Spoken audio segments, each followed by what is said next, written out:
Ce programme vous est offert par Illico Cash.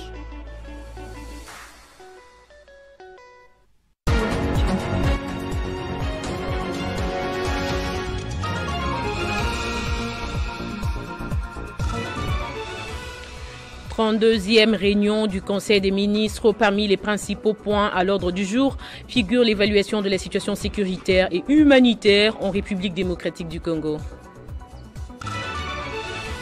Agression rwandaise, peut-on dire que les pressions sur Rwanda se multiplient? Après l'Allemagne, l'Union européenne a condamné fermement cette offensive et exige le retrait immédiat de toutes ses troupes du territoire de la RDC. L'ambassadeur rwandais auprès de lui a été convoqué ce vendredi. On visite ces jours dans les installations de l'espace 50, le Parlement des femmes des médias salue le professionnalisme dont fait montre les DG Jean-Marie Kassamba et toute son équipe en cette période de crise sécuritaire dans le traitement des informations. Bonsoir à tous et merci de nous suivre sur Télé 50. Ouvrons ce journal avec 6 images. Le gouvernement souminois s'est réuni ce vendredi en Conseil des ministres présidé par le chef de l'État Félix Tshisekedi en présence de son directeur des cabinets Anthony Kinzo pour cette 32e réunion. Parmi les principaux points à l'ordre du jour figure l'évaluation de la situation sécuritaire et humanitaire dans l'Est de la République démocratique du Congo, la gestion des agents et fonctionnaires de l'État en service dans les zones sous occupation de l'armée rwandaise, l'évaluation de la situation épidémiologique et l'évolution de la situation récente sur les marchés d'échange, ainsi que celui des biens et services. Nous y reviendrons avec force détail dans nos prochaines éditions. Dans l'actualité également, après plusieurs sanctions des États-Unis d'Amérique contre le Rwanda, l'Union européenne, à son tour, vient de convoquer l'ambassadeur rwandais auprès de lui en condamnant l'offensive en cours de l'armée rwandaise et ses supplétifs du M23 AFC dans l'Est de la République démocratique du Congo. L'actualité, c'est aussi la tournée du ministre de la Défense nationale, Guy Kabongo est actuellement à l'étape du Maniema. Il poursuit sa mobilisation générale contre l'agression de la RDC dans la province du Maniema, où il a encouragé les jeunes à s'enrôler massivement au FARDC. Ces derniers affirment que sa démarche s'inscrit dans la ligne droite de la vision du président de la République, Félix-Antoine Tshisekedi Tshilombo, qui a instruit la mobilisation générale face à l'agression rwandaise et ses supplétifs du M23.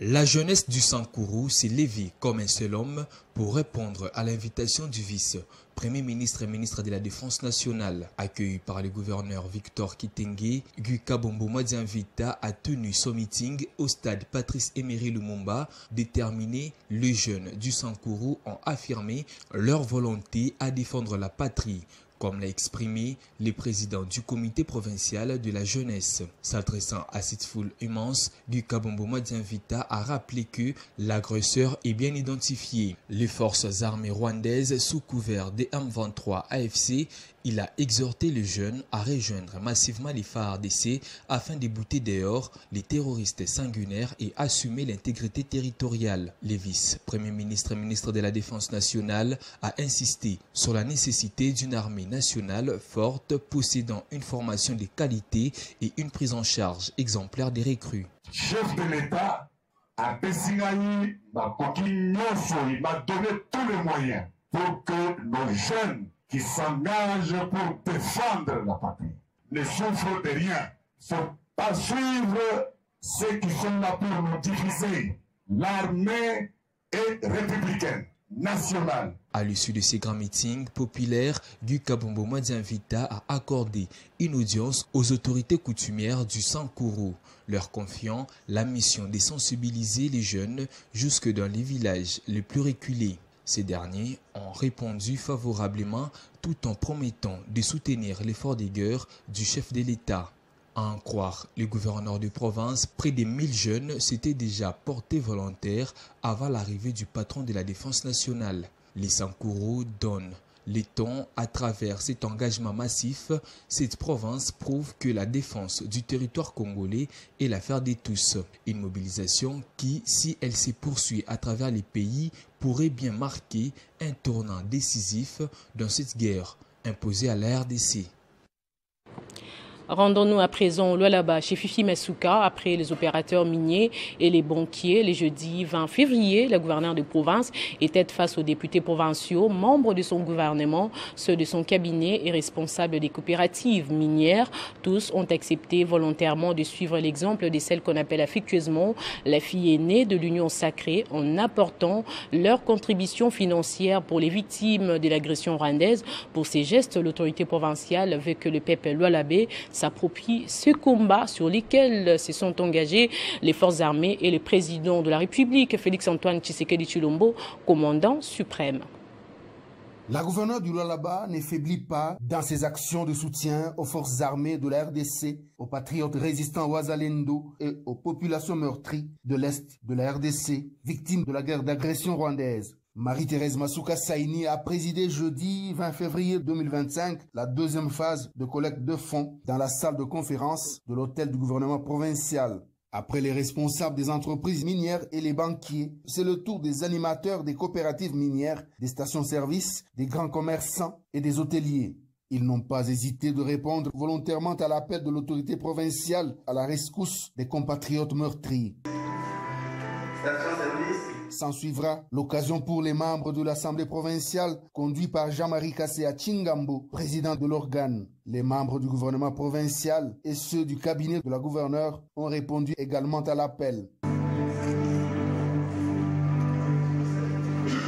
Les membres du Conseil provincial de sécurité, les animateurs des entités territoriales décentralisées, les directeurs provinciaux et ceux du secrétariat exécutif se sont joints aussi afin de poser ce geste de cœur initié par l'unique femme gouverneure de la RDC.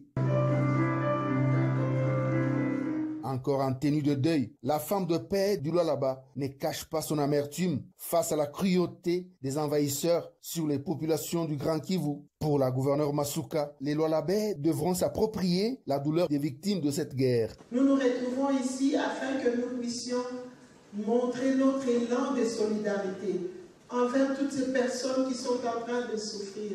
La province du Lualaba qui continue à prier pour eux afin que la paix règne dans notre pays.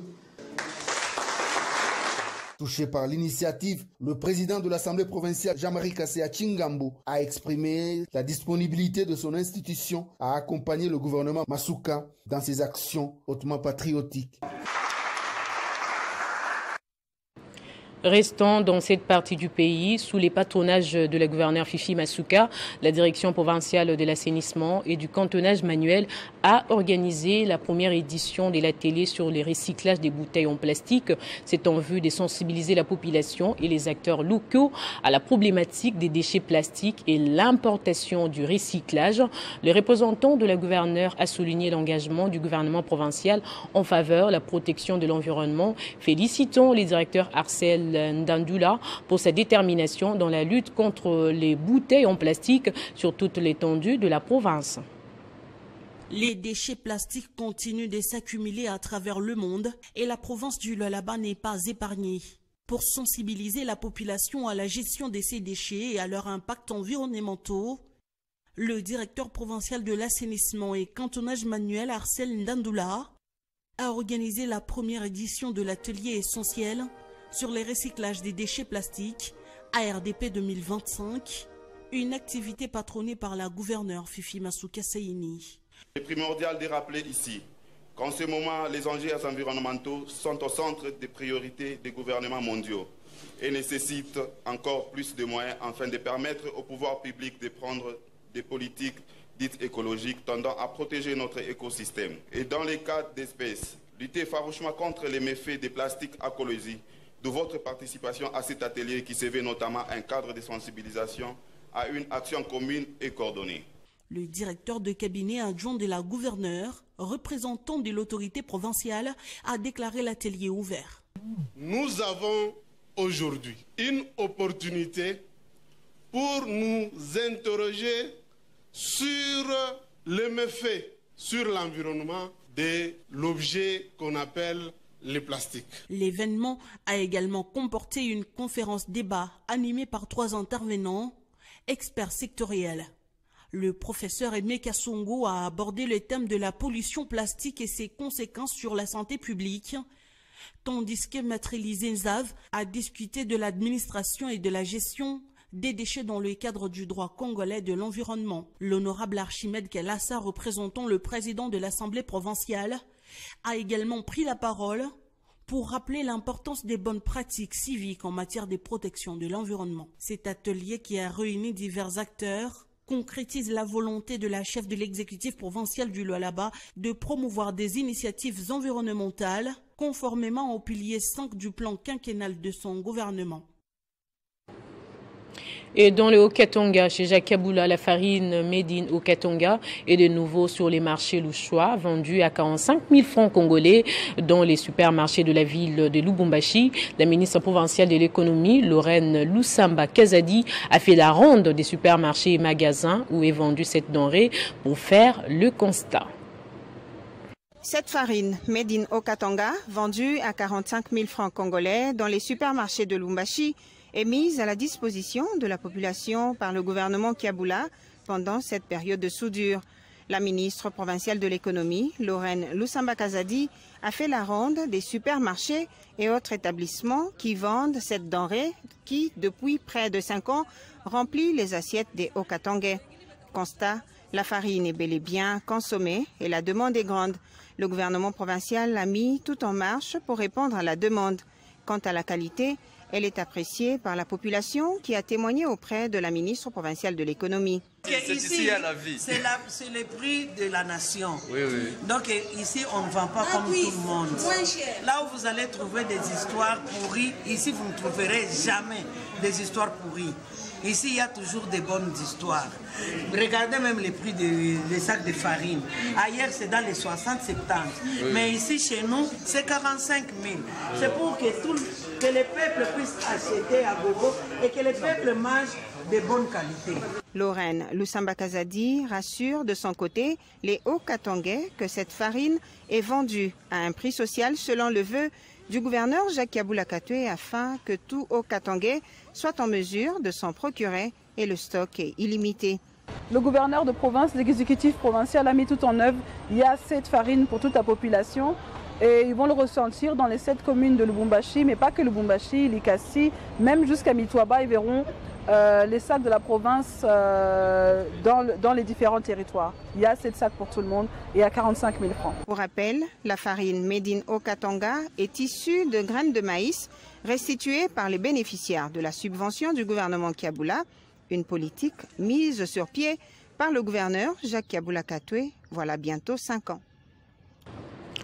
Télé 50 a reçu ce vendredi une visite du Parlement des femmes des médias pour le développement. La structure est venue saluer les efforts de la chaîne dans les traitements et diffusion de l'information pendant cette période de crise sécuritaire. Il a, par la même occasion, appelé à la mobilisation générale derrière les FARDC. Restitution de la journée avec Erin Tsetambwa.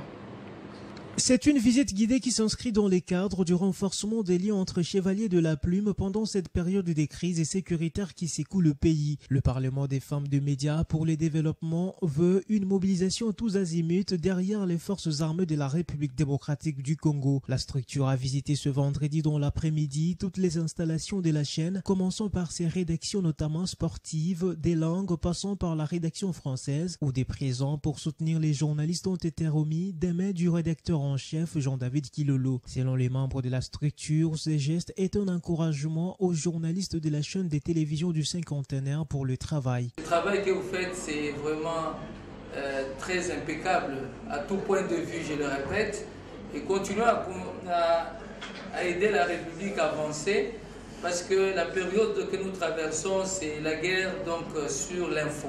Vendant une image positive du pays, le Parlement des femmes de médias s'engage à défendre la patrie qui fait face à la guerre imposée injustement par les Rwandais. Voilà qui justifie leur démarche. C'est dans le cadre d'accompagnement. Accompagner nos FARDC en tant que journalistes, nous n'avons que nos stylos, nos papiers, nos micros, le matériel que nous avons pour pouvoir divulguer l'information. Nous avons quand même ciblé quelques chaînes, entre autres la Télé 50, qui diffusent comme il se doit les informations pendant cette période de crise. J'en profite pour saluer le président Jean-Marie Kassamba pour l'importance qu'il accorde aussi à la femme. Conduite par la directrice des informations des Télé 50, Arlette Boutella, la visite a commencé par une courte causerie sur l'actualité de l'ère, dont la seule des réunions de l'espace 50. Les réflexions ont été tournées vers les défis à relever en tant que journaliste pendant cette période.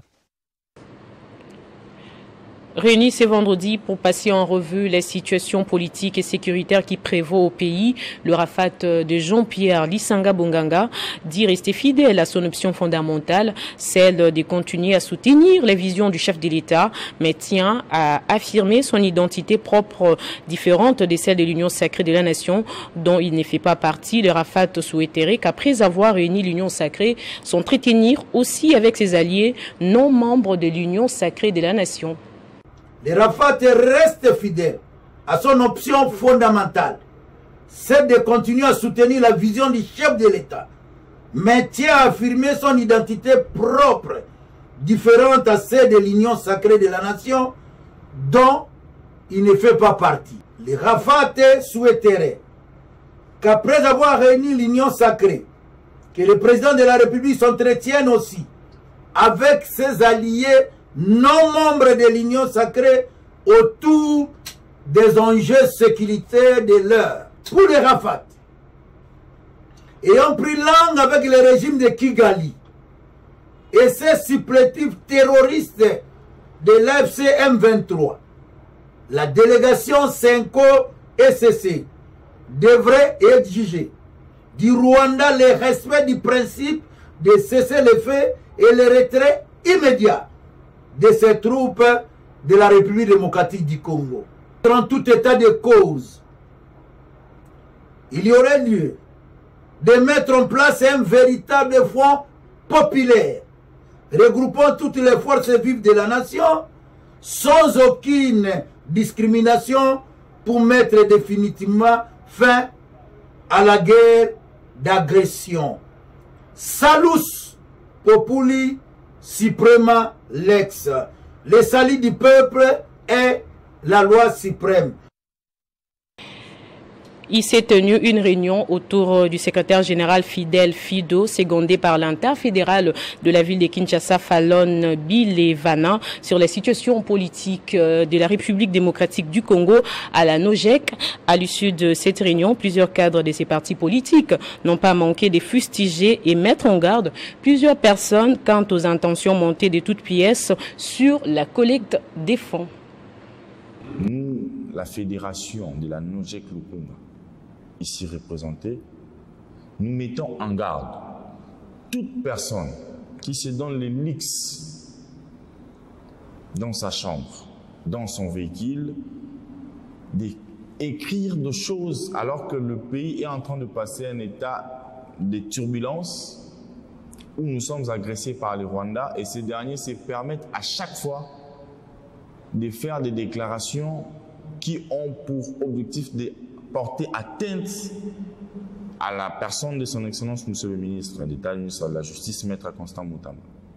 La Fédération NOJEC Lukunga signale que les actions judiciaires seront intentées à quiconque se mettra encore sur la ligne de l'Excellence Mutamba. La jeunesse congolaise n'est plus aveuglée, la population congolaise n'est plus aveuglée, le peuple congolais n'est plus aveuglé. Quiconque se donnera encore le luxe de passer à la télé, de passer sur la chaîne médiatique, question de mettre à la disposition de tous des informations qui ont pour objectif de faire atteinte à son image, de ternir l'image de son Excellence, soit de faire des critiques qui n'ont aucun soubassement. Ces derniers sera attaqué à la justice. Nous, la dynamique des jeunes patriotes, mettons en garde toute personne qui cherche à ternir l'image de son Excellence, Maître Constant Mutamba, ministre de son État, Aujourd'hui, étant donné que le pays est agressé par l'ennemi extérieur, nous avons constaté plusieurs personnes être animées de mauvaise foi pour combattre la patrie. Nous, jeunes de la dynamique de jeunes patriotes, sommes derrière toute initiative et tout accompagnement mené par son Excellence Maître Constant Moutamba. Dans le Holomami, le chef de l'exécutif provincial Banza Mouloumé Marmon a tenu un conseil extraordinaire des ministres où il a demandé aux membres de son gouvernement provincial la loyauté autour du chef de l'État Félix-Antoine Tshisekedi Tshilombo, mais également de soutenir les vaillants militaires des FRDC qui défendent l'intégrité du territoire national sous menace du M23. Le porte-parole du gouvernement provincial et ministre de la Communication, Stéphane Kanonge, a, à travers la presse, revenu sur la tenue du conseil extraordinaire des membres du gouvernement du Holomami, conseil présidé par le gouverneur Banza Mouloumé Marmon, où plusieurs points ont été sous examen. Pour ce qui est de la communication du gouverneur, le porte-parole revient avec détail. Dans sa communication, son Excellence, Monsieur le gouverneur, l'honorable Banza Mouloumé Marmon, a de prime abord remercier tous les membres du gouvernement pour leur présence et il a souhaité un bon retour aux différents ministres provinciaux qui étaient en missions officielles en dehors de la province. Il a par la suite recommandé à tous les membres du gouvernement et leurs collaborateurs de garder un esprit patriotique à tous égards en tant que Congolais, sachant que nous n'avons que la République démocratique du Congo comme patrie et comme héritage. Un seul dossier des ministères a retenu l'attention des membres du gouvernement provincial. Il s'agit du ministère des Infrastructures, nous dit le porte-parole du gouvernement. Dans ce ministère, il était question d'analyser les projets d'arrêté provincial portant organisation et fonctionnement d'un service public dénommé Direction provinciale du cantonnage manuel, maintenance, commencé à 11h47 de ce mardi 18 février de l'année en cours. Le marathon des réunions du Conseil des ministres a pris fin ce mercredi 19 février à 15h35. L'engagement, l'intégrité, l'excellence et l'expérience sont les différentes qualités qui ont accompagné deux inspecteurs des finances durant leur parcours. Désormais à la retraite, ils ont été honorés lors d'une sobre cérémonie présidée par l'inspecteur général, le chef des services de l'IGF, Jules Alinguete, qui a salué leur combat contre la corruption. Deux inspecteurs généraux des finances partent à la retraite après 41 ans et 43 ans. De bons et loyaux services à l'inspection générale des finances.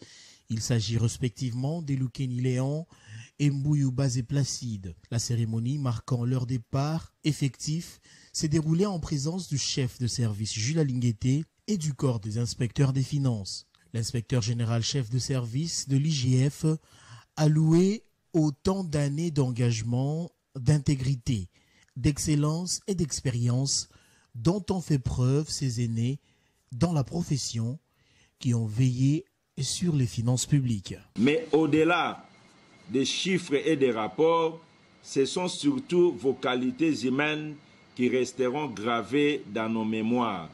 Votre convivialité, votre bienveillance, votre disponibilité et votre capacité à inspirer les plus les jeunes et à leur transmettre le goût de l'excellence et du devoir.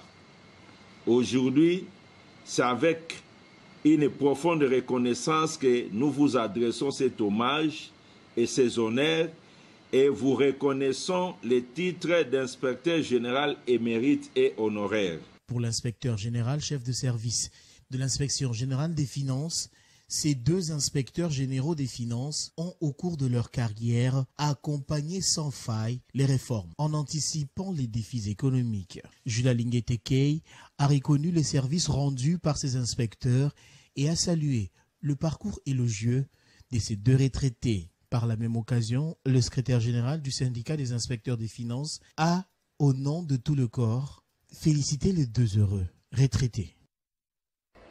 Pas d'école sans banc avec le service national. Aujourd'hui, c'était le tour des écoles Institut Bukama de Lingwala et l'Institut Lodja de Kasavubu qui ont reçu une dotation d'une quantité très importante des bons pupitres pour équiper toutes les salles des classes en vue de l'amélioration des conditions d'accueil des élèves en appuyant la vision du chef de l'État, Félix-Antoine Tshisekedi, sur la gratuité de l'enseignement. C'est le lieutenant général Jean-Pierre Kassongo Kabouik, commandant du service national, qui a livré ses dotations au nom du chef de l'État. Suivez. Institut Bukama de Lingwala et Institut Lodja de Kasavubu, respectivement, l'un créé depuis 1948 et l'autre en 1956, n'ont jamais renouvelé des bancs, pupitres pour bien accueillir les élèves. Aujourd'hui, c'est un grand jour pour ces écoles qui ont reçu chacune un lot très important des bancs, pupitres pour équiper toutes les salles des classes grâce au service national. Par surprise, le service national dirigé par le lieutenant général Jean-Pierre Kassongo Kabouik est venu doter ces deux écoles en bons pupitres, pimpons neufs, œuvres des anciens Koulouna, devenus bâtisseurs.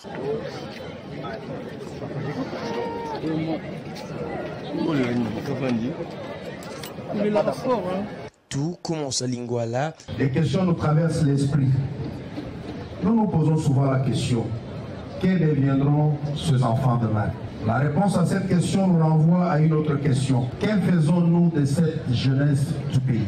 Il nous revient à l'esprit ce que disait un ancien président de la République démocratique du Congo. Le Congo sera demain ce que nous aurons fait aujourd'hui de sa jeunesse. Cela traduit toute l'importance qu'il y a dans l'encadrement de la jeunesse. Puis à Kasavubu, où l'Institut Lodja a retrouvé l'espoir par ses gestes louables du service national.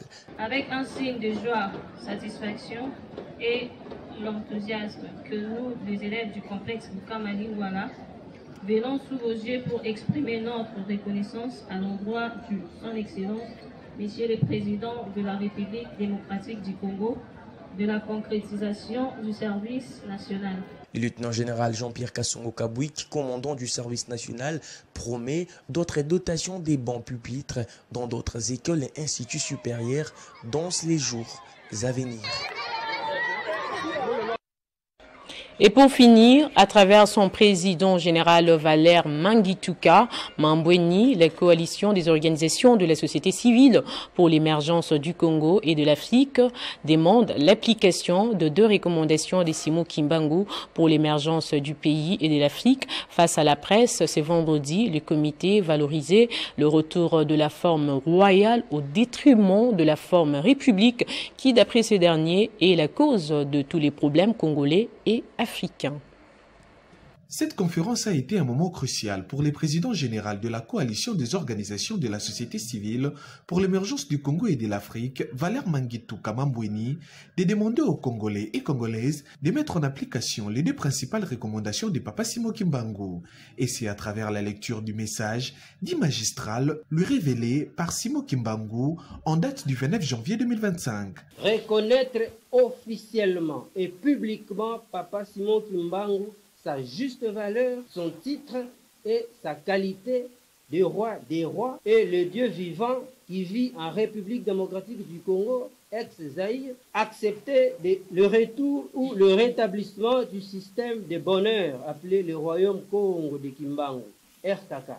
C'est l'unique issue de sortie qui va nous permettre de gagner la guerre contre le système de malheur mondial. Le comité directeur de la COSECAF invite donc toutes les catégories sociales de prendre part à la grande journée des prières et des témoignages prévue le samedi 22 mars à la gare centrale sur Boulevard, une journée qui marque le premier anniversaire du dépôt à la présidence de la République des 110 000 signatures de la pétition pour l'abandon de la forme républicaine et le rétablissement de la forme royale, ainsi que le mémorandum populaire d'espoir adressé au chef de l'État et à toutes les autres institutions qui n'ont jamais été répondues à ce jour. Ces 110 000 signatures ont été récoltées en toute légalité par rapport à l'article 27 de notre Constitution qui stipule que tout Congolais, soit individu ou par groupe, a le droit de faire une pétition et de pétitionner les autorités qui dirigent la République démocratique du Congo. Nous leur avons demandé de nous aider, nous les peuples congolais, à sortir de ce système de malheur. Ce système de malheur qui a longtemps commencé depuis nos ancêtres. Plusieurs prises de parole aux messages clés et éclairés, dont celui du président national Selemani Ingwazara et des partenaires dont le secrétaire général de Bangunza, Munza Joseph Ntsololo, et le chef coutumier Mama Bene Malamu wa Malamu. La COSECAF préconise les recours à la culture dans la tradition Congo en vue de l'émergence du pays en particulier et de l'Afrique en général. Place au rappel des titres à présent. 32e réunion du Conseil des ministres. Parmi les principaux points à l'ordre du jour figure l'évaluation de la situation sécuritaire et humanitaire en République démocratique du Congo. Agression de la RDC par le Rwanda. Peut-on dire que les pressions sur Rwanda se multiplient? Après l'Allemagne, l'Union européenne a condamné fermement cette offensive et exige le retrait immédiat de toutes ces troupes du territoire de la RDC. L'ambassadeur rwandais auprès de l'UE a été convoqué ce vendredi. On visite ces jours dans les installations de l'espace 50, le Parlement des femmes des médias salue le professionnalisme dont fait montre le DG Jean-Marie Kassamba et toute son équipe en cette période de crise sécuritaire dans le traitement des informations. Ainsi s'achève complètement ce journal. L'actualité reste en continu sur les www.tele50.cd et sur YouTube Banamboka Congo.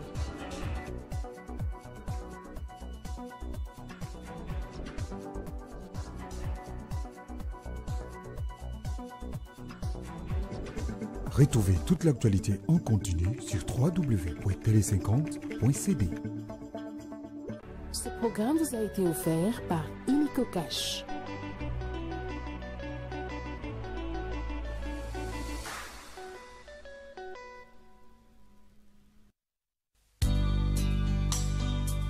Communiqué nécrologique. Les familles Kilapi, Limbenga, Esebi, Bozobi, Likimba, Massini et Essiko ont la profonde douleur d'annoncer aux parents, amis et connaissances les décès de leur épouse, mère, fille, belle-fille et belle-sœur Limbenga Inza Nadia, mort survenue le 17 février 2025 à 22h30 au centre hospitalier Nganda de Kinshasa.